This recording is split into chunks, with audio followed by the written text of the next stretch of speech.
ఇంకా ఇతనేనా ఫస్ట్ బాబు ముందు ఉన్నారు? First first son 6 months. 6 months.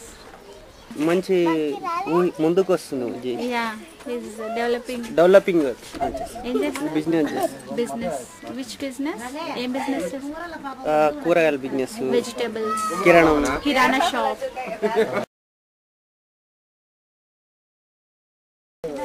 నెలకు హాస్పిటల్కి వచ్చి చూయించుకొని వాళ్ళు సరైన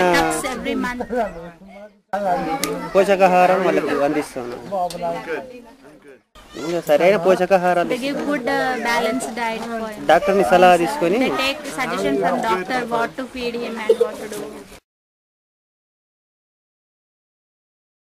ఇప్పుడు పండ్లు అంటే హెల్త్ డ్రింక్స్, డ్రాప్స్ అంటే ఇప్పుడు బలానికి టానిక్స్, స్ట్రెంగ్త్ టానిక్. మా హెల్త్ ప్రాబ్లం ఉన్నప్పుడు హాస్పిటల్ ఉపయోగించి ఏం చేస్తారు? మాకు హెల్త్ ప్రాబ్లం ఉంటేనే ఆలోచన, సాధ్యమైనంత వరకు వేరే ప్రాబ్లం లేదు. సరైన పోషకాహారం తీసుకుంటాం. Only they think about it, otherwise they leave it just like that. But he takes balanced diet. Try to take balanced diet.